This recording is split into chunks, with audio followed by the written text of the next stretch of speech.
Hello and welcome to Things That Go Bump in the Night with Isabelle Evelyn and Felicity McKee.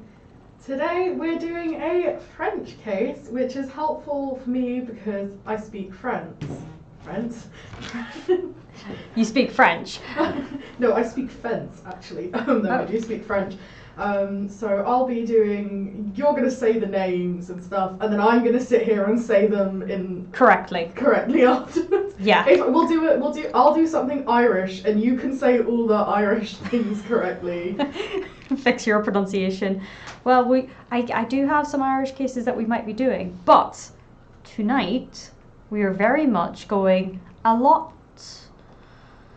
well, I'm trying to think of the best way to put it. We're going really far back. Because a lot of our cases, we've been looking at 20th century cases. We're going back to the 1600s tonight. And the woman trying to do a time machine. The woman we are covering tonight is, she's really, really interesting. In fact, she's inspired a lot of literary versions of her. And also, interestingly, a Sailor Moon musical, amongst other things, which we will be covering.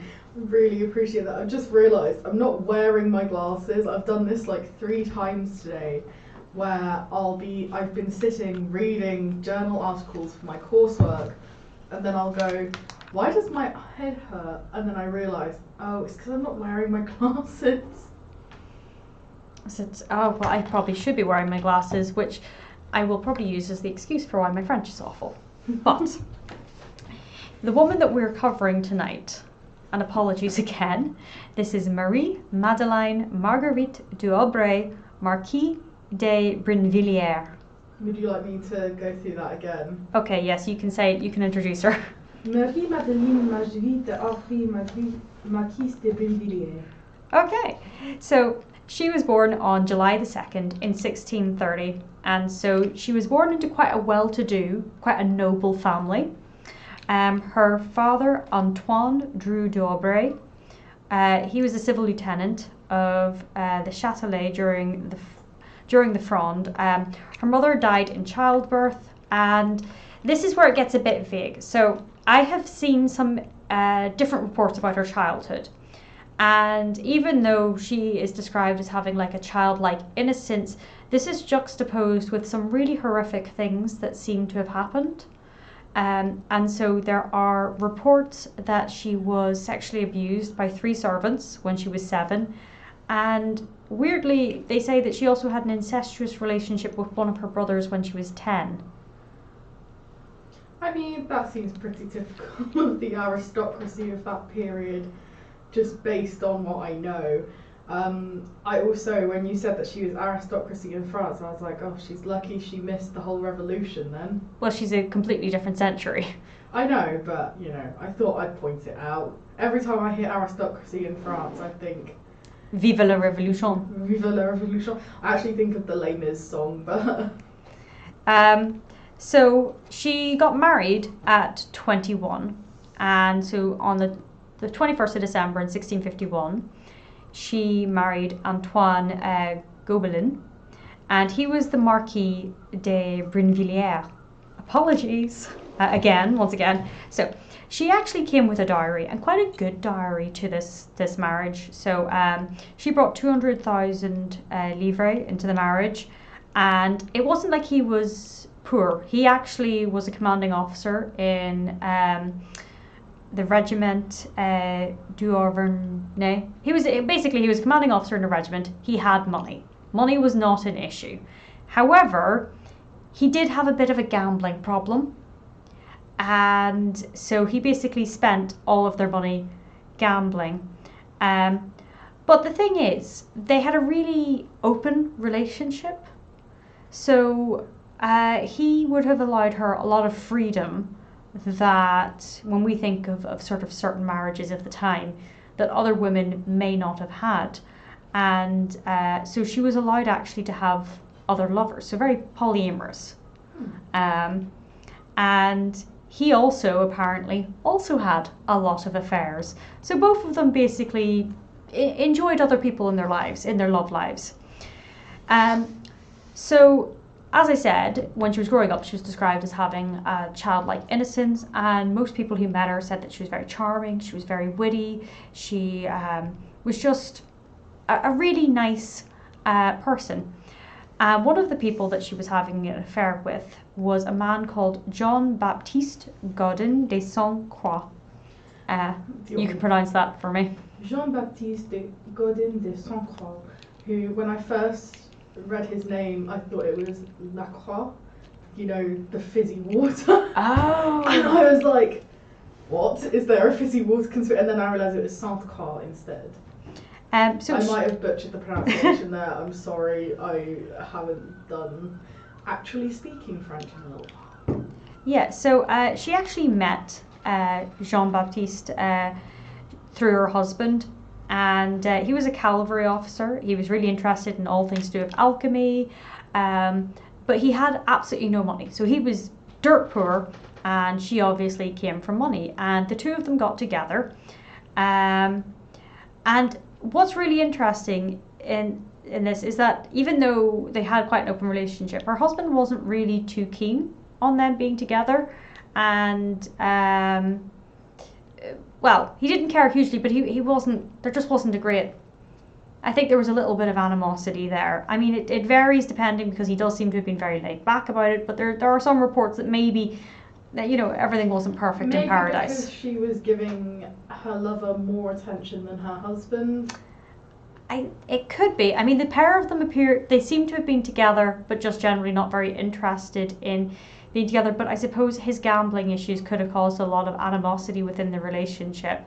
Well, you know, it does sound like he works with this man, so the idea of seeing your wife's lover on the daily probably wasn't that enjoyable for him. Well, she did lavish her lover with a lot of the money. Like, she spent a lot of money on him, and so you know, she flaunted this lover everywhere, and he actually had a title which was Chevalier de Sainte-Croix, and she basically financed his entire lifestyle. So like he looked up, he went up. You know, if we're talking about a hierarchy of like scoring up, he went up a couple of rungs very quickly there. He's a chevalier. Chevalier. Or you could just say it in the anglicised version of chevalier.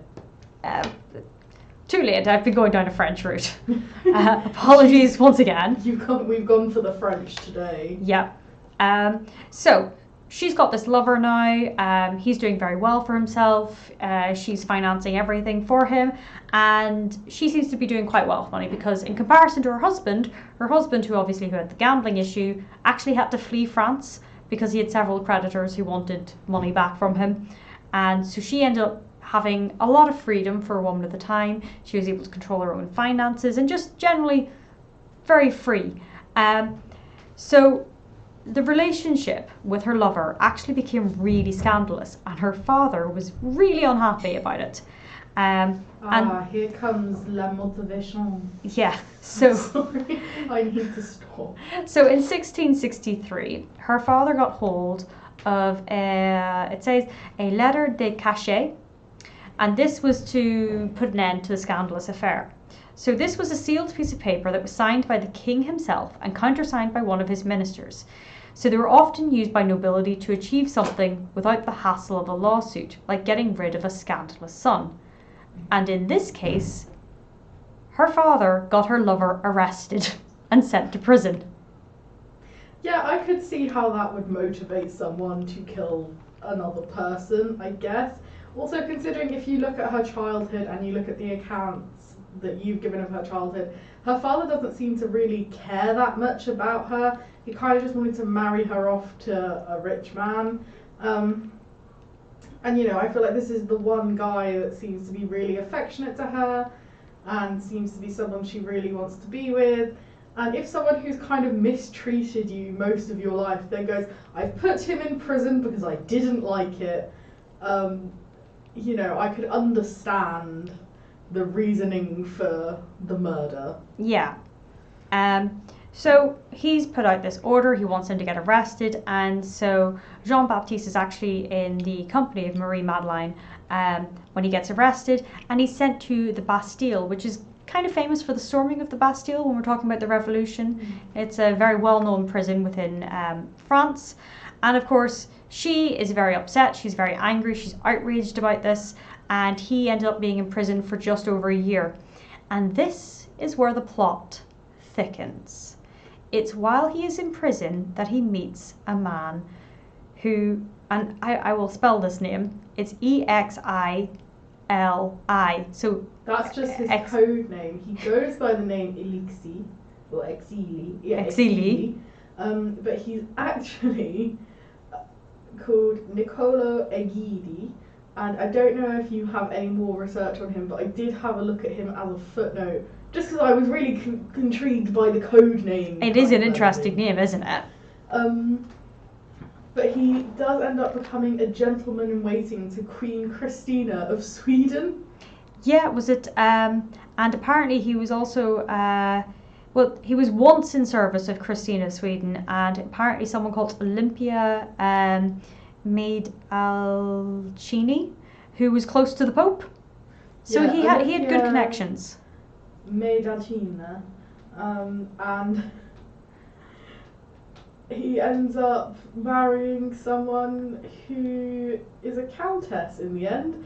So he does pretty well for himself as well. The poison man does pretty well for himself. Well, apparently, there's not a lot to confirm how he got to France or why he was there. There's rumours that he had to flee Italy because there was some sort of conviction, and he was trying to escape prosecution. But anyway, when he was in prison, basically this Exili, codename Exili, got to chatting, and they basically got chatting about, in-laws and the issues with the in-laws and basically being sent to prison. And this led to conversation about poison and how to get rid of people without suspicion. Because Exili was an alchemist. Yes, and interestingly, as we mentioned earlier, Jean-Baptiste was very interested in alchemy as well. So he was like, oh, this is a great friend to make in prison. Buddies for life. Yeah. I really hope they had friendship. They remained friends post, murders. Well, he gets out of prison, and obviously the father, who has been enraged and has gone to all his bother to send him to prison, doesn't approve of the relationship. So Jean-Baptiste and Marie-Madeleine have to basically meet in secret. So they have all these sort of secret rendezvous. I know there's so many French words that we use in English we don't realise. I was about to put on a bit of an accent there for rendezvous. No, I'm not doing it. I won't. You're not going to take yourself. I'm going to behave. I like that there's a restaurant in Swansea called The Rendezvous, and I'm very sad that it's been closed for a while now, because I would love to rendezvous at The Rendezvous. So it's not clear who basically presented the idea that they should get rid of her father. I kind of feel like it may have been Jean-Baptiste, because he had obviously been in prison, met the man with the poisons, had the knowledge. I feel like if you have the knowledge of how to do it, and you're talking about woe is you because you can't deal with the in-laws, you might be the one who's more prone to mention it than somebody who doesn't know how to get rid of someone without suspicion.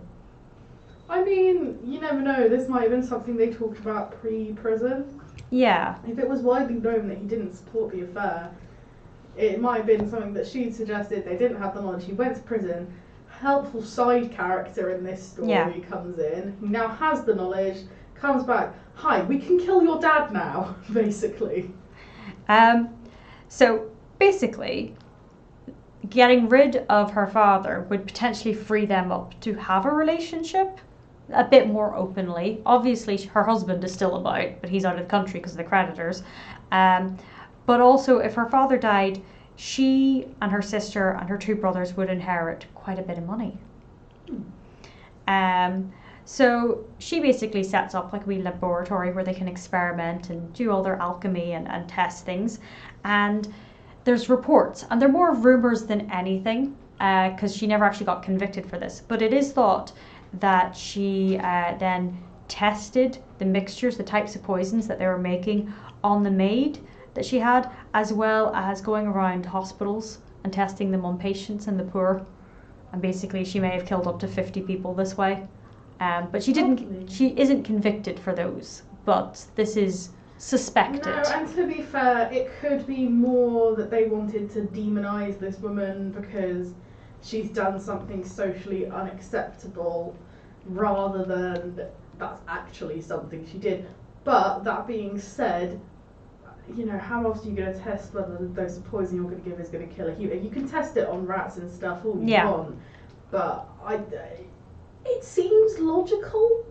Yeah, it does seem logical in a really macabre way. Yeah, in a murdery, homicidal way, that's logic. Yeah, so it's thought that she tested these poisons on different people, and she would try different dosages and strength and then take notes about what their symptoms were, how long their suffering lasted, things like that, which is quite grim, but is also very scientific. Yeah, you've got to applaud the science here. The science of poisoning. And interestingly, the poison that her and her lover used became known as eau admirable, and it apparently contained arsenic, and they also used a lot of things that had mercury and stuff into it. So she eventually learned how to make this without her lover, so she could make it independently, and then she went to go and look after her father on their estate, and she basically acted as kind of his caretaker and his nurse in a way, and she took over everything. So she was the be all and end all. She was cooking his meals, putting him to bed, looking after absolutely everything. And what's interesting is she didn't poison him straight away. She took her time. So slowly, over 8 months, she slowly administered the poison, slowly building it up. So he was going to get sicker and sicker and sicker. I guess that makes it believable. I'm surprised actually that she was ever caught, because if this is all true, because we'll get to how they got the confession, if this is all true, that's a very clever way of hiding it, and if 16th century detectives are anything like 1950s detectives who we're always talking about, I'm not sure they would have figured that one out. Yeah, no, was it with the Tam and Shud case? It obviously was a bit messy last week, the one that we covered, and they've just not been very good in a lot of historical cases. But in this one, she herself said that it was about 30 doses of the arsenic that she gave him, and he eventually died on September the 10th of 1666. And everybody assumed that he just sort of died of natural causes, and so they didn't really explore it or investigate it. And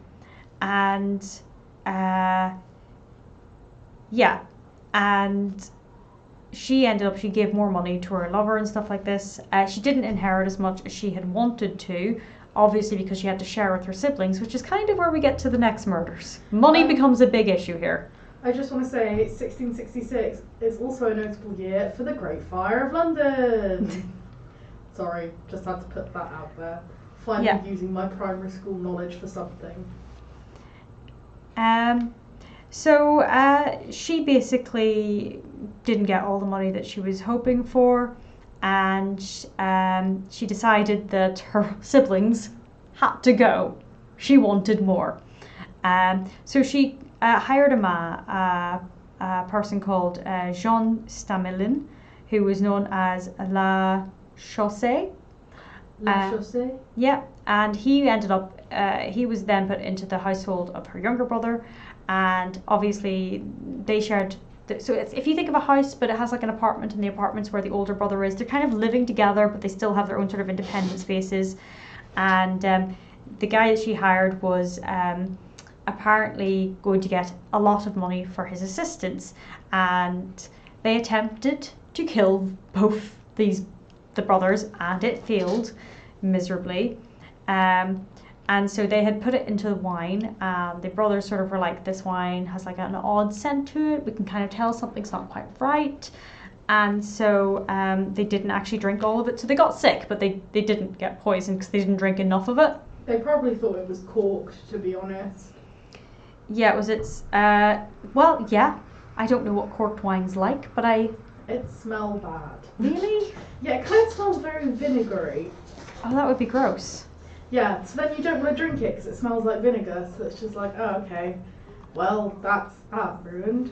So with her father, she had obviously administered the poison herself. In this case, she was paying someone else to do it, and he had failed with the wine.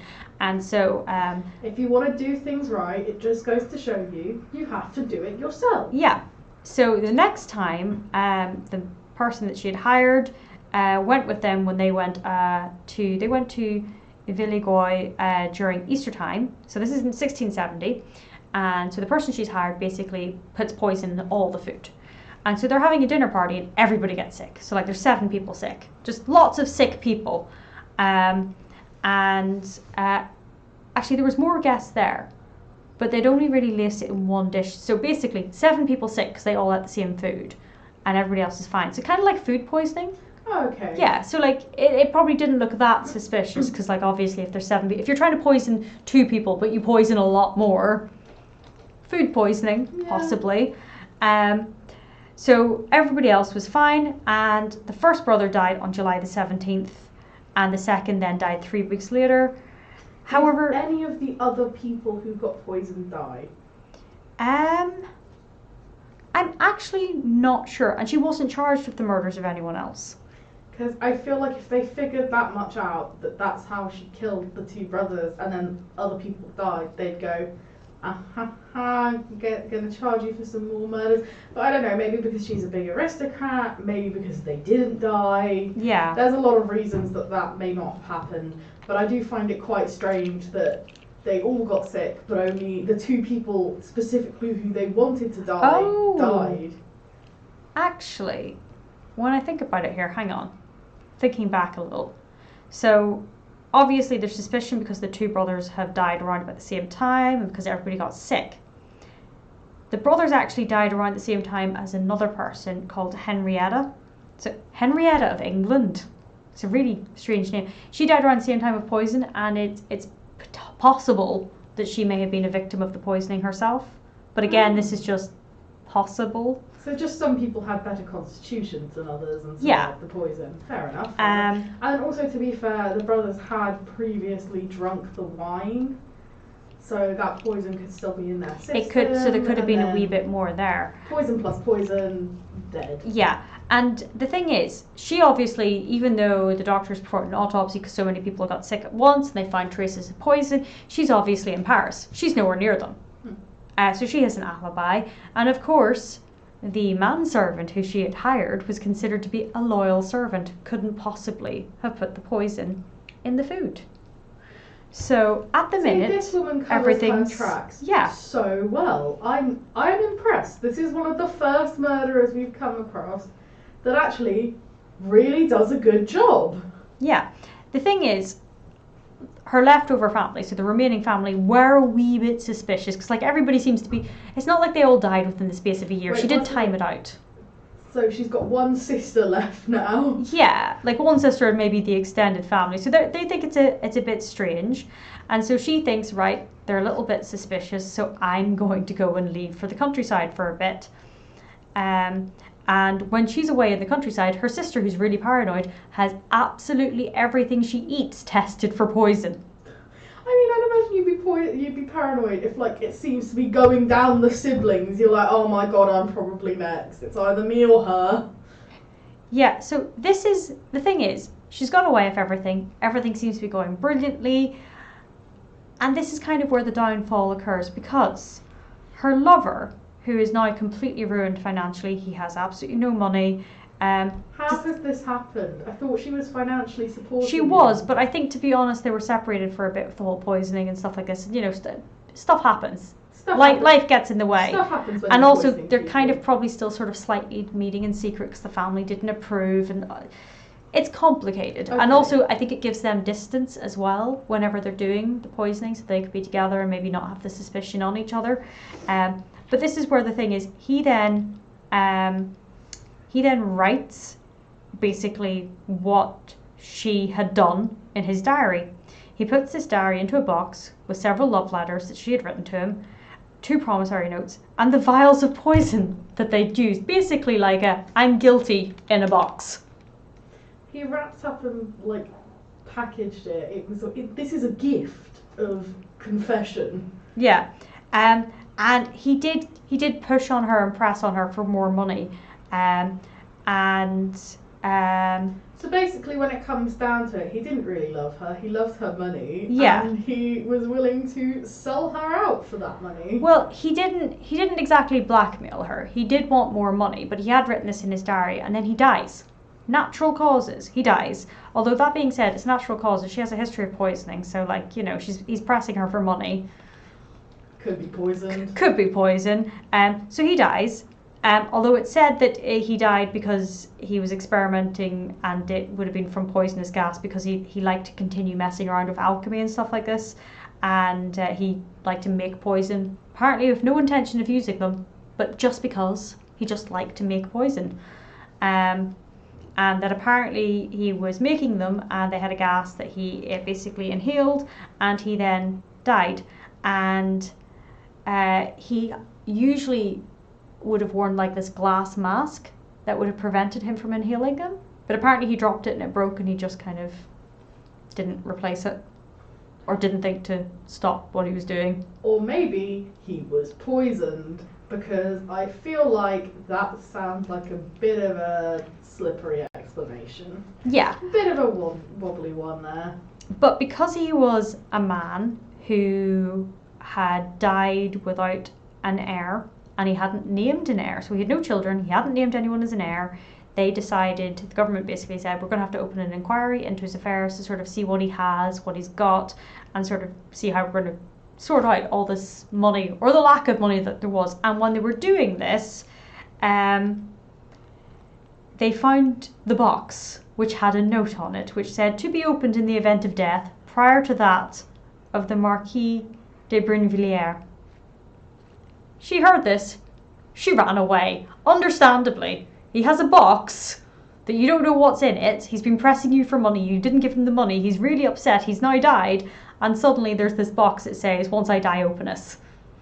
I'd panic too. Yeah, I would definitely panic. I feel like I'd panic as well. I mean, that seems like such a modern thing to do. Please open this after I die. You hear this all the time. Just in 19th century and 20th century cases. But it's very... So I think before we get into the box, it is just coming up to 6:30. So Yeah. we should do the break. And then we'll get into what the government thought of the box, and what the government then did because of the box. Yep. So enjoy the tunes, and we will see you after this short break.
Hello and welcome back to Things That Go Bump in the Night with Isabelle, Evelyn and Felicity, McKee. That was a very quick trying to get everything in the right place then. Yeah, so for our viewers on YouTube who are familiar with our format, during our breaks we are playing copyrighted music because we're actually live on the radio. So we too tend to get quite engrossed in the songs because you guys have just missed, I think it was Panic at the Disco and Nirvana. Yeah, it was Nirvana and Fall Out Boy, actually. Oh, I always mix the two up. I was too busy singing and dancing. I was getting invested in some spicy sweet potato chips, which I then sat there and went, I promised my partner that I would save some spicy potato chips for him. So I can't eat all of them, but I want to eat all of them. I've had to hide the packet in my bag, so I can't keep reaching over and getting a potato chip. Oh. Where we left off before we took our break, we have just come to the box that has been discovered after Marie-Madeleine's lover has died, and the note says, to be opened in the event of death prior to that of Marquise de Brinvilliers. And she has fled the country. Makes sense. I feel like that's a reasonable thing to do if your ex-lover dies and there's a box that says open this after my death, it's about Marie. Yeah, and you may have poisoned some people with his assistance. I'd get out of there. Yeah. So basically, following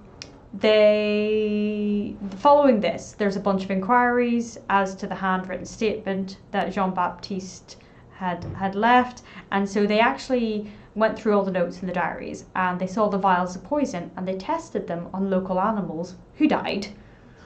And several people who had been a bit suspicious, because obviously her sister's been testing her food for poison at this. She's got a bit paranoid. There are rumours and suspicions, but there's nothing that anybody could pin down. And obviously this has just fanned the flames. They found a box with poison and a bit of a confession inside of it. And so this leads to the arrest of the servant who had put the poison in the brother's food. He's not very loyal. So the reason they didn't lift him initially when the brothers got poisoned was because he was a loyal servant, and he basically gets tortured and tells everything. And so he had actually tried to go into hiding as well, and obviously it hadn't worked very, very well. And so half a year later, in 1673, he actually was sentenced to death after torture, during which he confessed. So he is dead at this point. So she, when she was running away, she's left France for England, and she actually stayed there until her extradition was decided. And then when that was decided, she ran away to the Netherlands just to make it extra difficult.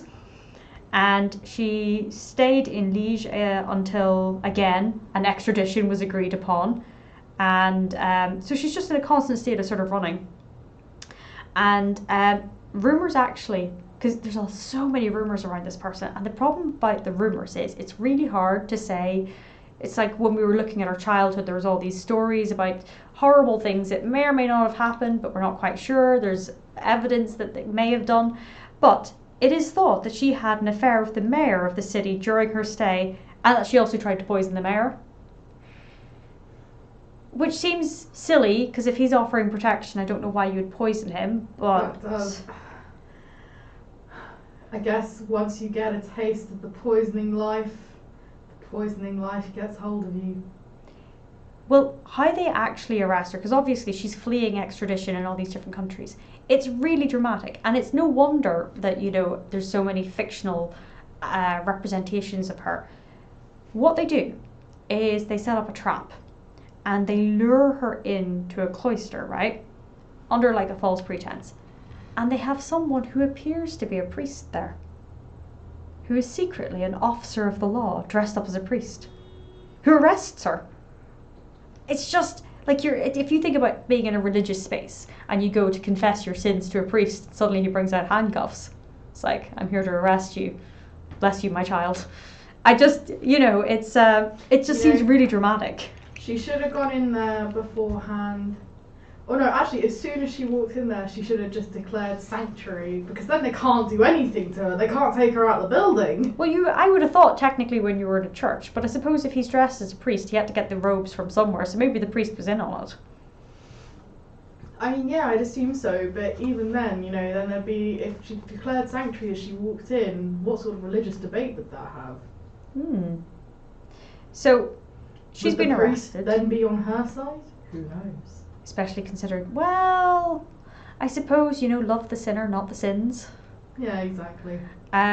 So she's been arrested, and she ends up facing trial, and the trial is in Paris.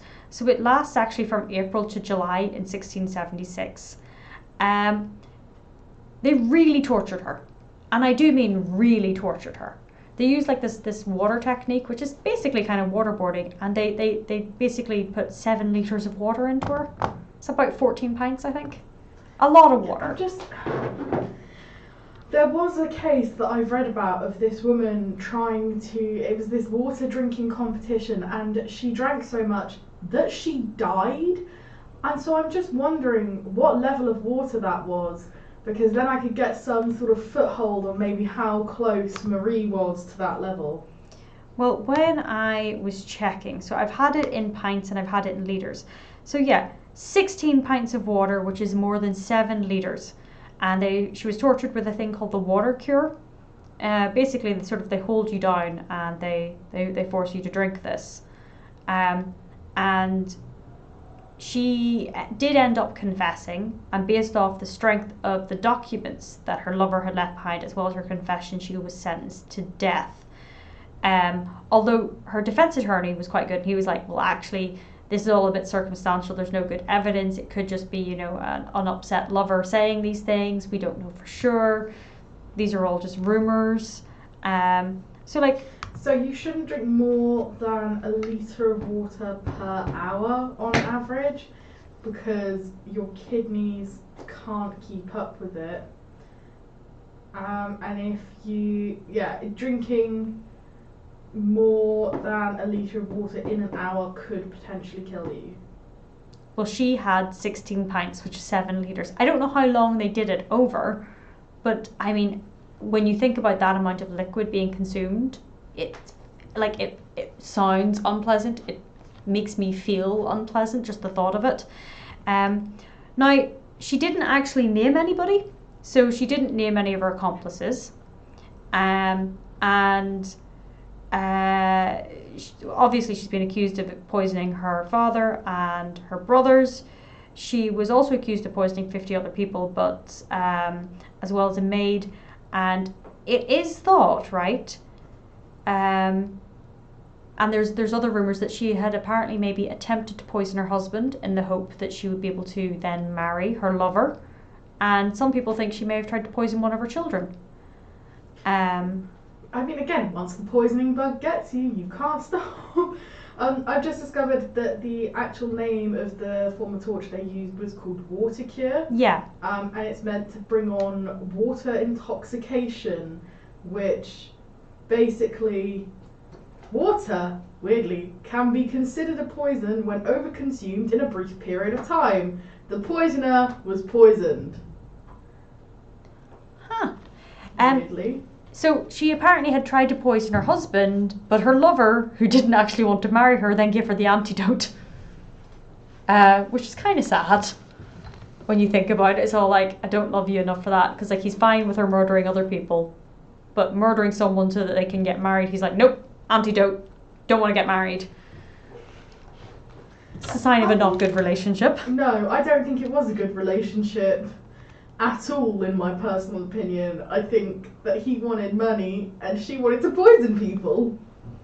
Yeah, so when she was being tortured, she did confess to a lot of other things. So she didn't name anyone. And I think I have a quote here. She is said to have said, "Half the people of quality are involved in this sort of thing, and I could ruin them if I were to talk." So she didn't actually name people, Okay. but she did sort of imply that a lot of the aristocracy were involved in poisoning and scandals.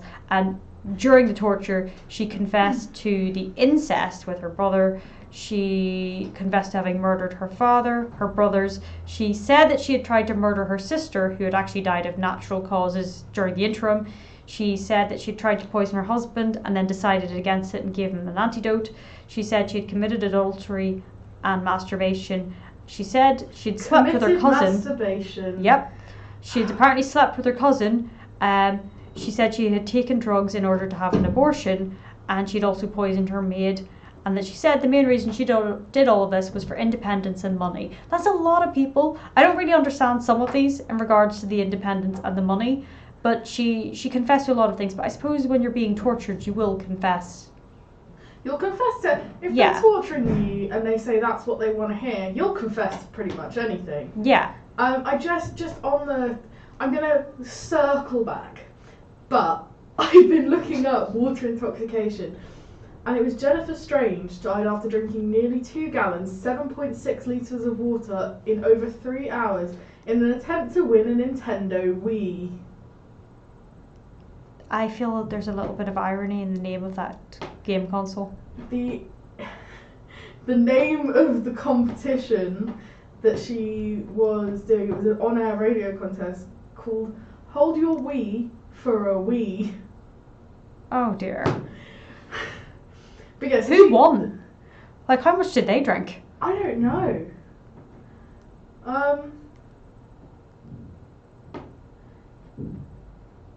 A lot, I would assume. They would have to have beaten... She did, her family was given 16,500,077 $118 in damages. But yeah, so water intoxication is a thing, and I guess if you've had that much water in your system and your kidneys are failing, you're probably going to say yes to a lot of things. Yeah. I also wanted to make the point of cousin and brother. Yeah, the thing is, the cousin might have just been a confession because obviously they're torturing and she's already admitted to things, and maybe they said, so you slept with your brother, or maybe you've done this. But then in regards to the sister already had feared that there was a risk of being poisoned, so it probably would have been known that she was testing her food for poison. So like, when I say there's no smoke without fire, a lot of this, you know, I think could have come from some of the rumours around her, because it was known that she had quite an open marriage, and that she did take lovers and that her husband took lovers. So obviously that's where the adultery and the masturbation and things like that come into it, because she would have been as a sort of a, not a wild woman, but just, you know, it generally would have been more socially acceptable, I imagine, for men to do some of these things, but for a woman to do it would have been unseemly. I can't believe there was a time when masturbation was illegal. That sucks. I want to put that one up. So, at this point, she's confessed to everything, and they have the notes that her lover left behind in the box. So, on the 17th of July in 1676, she was brought to the gates of Notre Dame for atonement, then to the Place de Grève, sounds like gravy, I'm so sorry, the place of public executions. So, Marie de Raboutin-Chantal, Marquise de... oh, I'm so bad at this. Sévigné described the scene in one of her letters. So she said, at 6 o'clock, she was taken in a cart, wearing only a shirt and with a rope around her neck, lying on straw, to Notre Dame to make amends. Then they drove her further on the same cart. I looked at her. She was lying on the straw, dressed only in a shirt and in a low hood. A priest next to her, and the executioner on the other side. Truly I shuddered. Those who have attended the execution said that she has courageously climbed the scaffold. I was on the bridge with the good escars. I never saw such a crowd before, and never was Paris so moved and excited. Interestingly, I heard that the cart that she was taken in was a dung cart. Lovely. So it would have been quite unpleasant on other levels. So she actually is said, all the reports say that she was very dignified, given the fact that she was barefoot and basically just in this sort of plain shirt, and that she was very dignified as she went up towards the executioner on the scaffold. the executioner apparently spent a lot of time fiddling with her hair, so like there was no rush, which I think is almost kind of worse. You know, when you're there, you've psyched yourself up, you know what's going to happen, and he's just fiddling with your hair before he beheads you. Wait, I thought she was going to be hung. No, she was beheaded.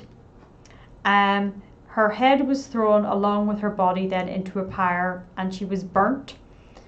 The remains after that were then sort of like shattered, and whatever was left was broken up, and they threw her into the river. They were very like they yeah, it wasn't a great way to go. It's kind of sad. No. It's in its own way.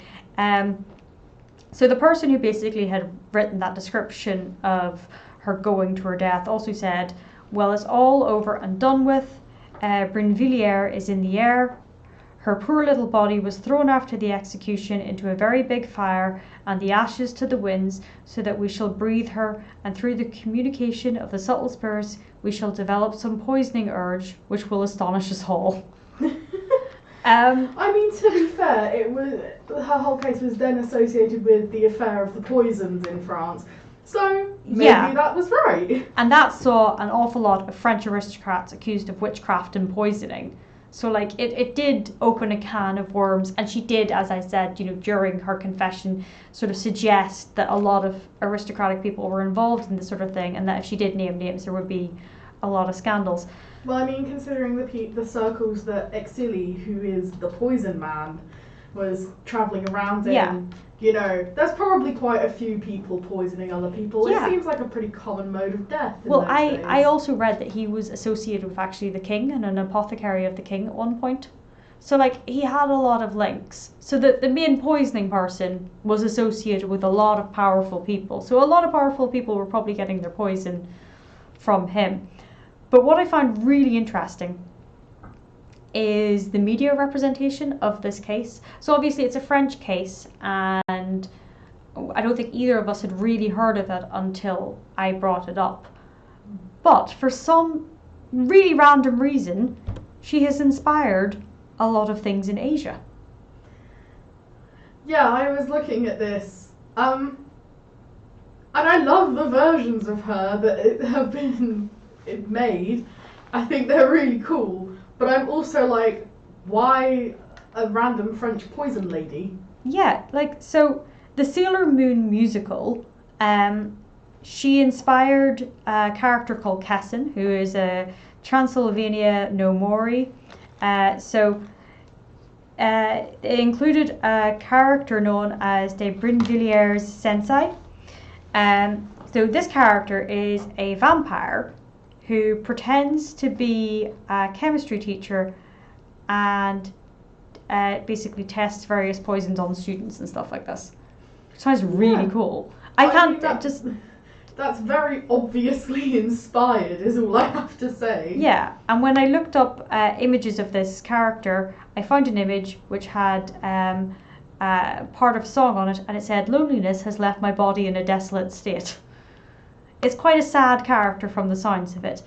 There's an even better character though, which is Margarita Blankenheim, which is in Evilius Chronicles, and they're based on the Vocaloid Hatsune Miku, who, if anybody knows about Vocaloids, you may know the image of a Vocaloid who's kind of, it's like a greeny blue, big pigtails, long hair, goes kind of down to the ground. Very similar to that, inspired by it in a way. And so apparently this character is also based on this, and there's a song which is sung by Hatsune Miku known as The Gift from the Princess Who Brought Sleep, and apparently it describes Margarita's actions and the killing of people. I don't know why everybody's so inspired. Basically there's vampires and Vocaloids singing about this French woman's murders.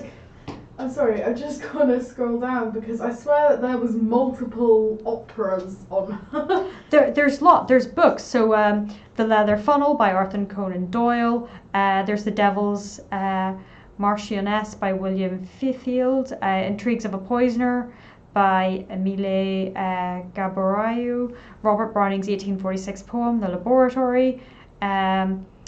The Oracle Glass by Judith Merkel Riley includes her arrest and her death. Was it The Burning Court by John Dixon Carr has a murder that seems to be the work of the ghost. So she's killing people even in her death in some of these books. I mean, there's operas as well. And I think it's really interesting the fact that some of these really quite grim crimes capture the public imagination in this way. Yeah, just on the operas, one of them is called La Marquise de Brinvilliers, and it has 9 different composers. It premiered in the Paris Opéra Comique in 1831. And there was also a musical comedy called Mimi, a poisoner's comedy, which was premiered in Toronto in Canada in September 2009. So it has really continued forever.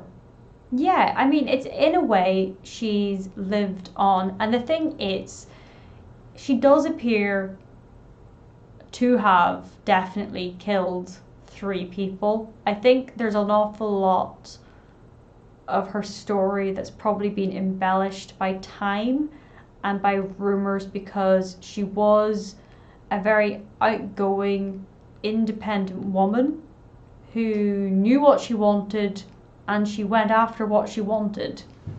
And if she wanted to have multiple lovers, she had multiple lovers, and if she wanted money, she had money.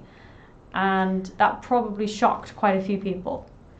Yeah, I think that's probably why she became so sensational. She did things that was never expected of a woman for that period. I do think that her ex-lover really screwed her over with that box. Yeah, the box was bad. Because I don't think she ever would have been caught if it wasn't for that. No, she had basically got away with it. And I think probably what happened mostly there is she wasn't going to give him any more money.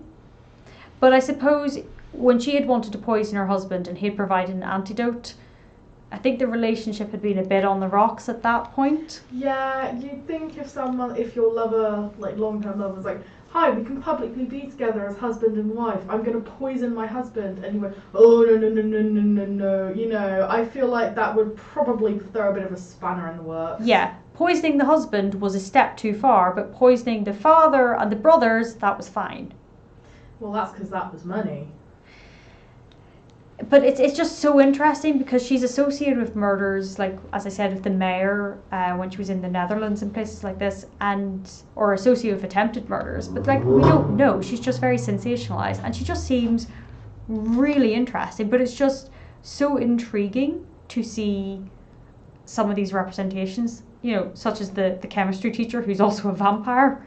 I really want to see this musical now. I love really random things that have been inspired by these cases, and I think it sort of shows how we as a society tend to be really intrigued by the macabre and just the strange and the grim. But I do think it's quite sad. Like, on some levels, I do think it's very sad what happened to her. Even though she does appear to have been poisoning absolutely everybody and did confess to attempting to kill her own child, but I don't know if this is the thing, we don't know if she did, because under the circumstances of the confession, you'd confess anything. But on some level, she just seems like, I don't know, a woman who knows what she wants and gets it. Yeah. You know, like someone you could have a good time with, yeah, despite everything. She does sound fun despite the poisoning, and I think that's probably an appropriate place to finish for tonight. Yeah. So that's it from us. Stay curious. And stay spooky. We'll see you next week.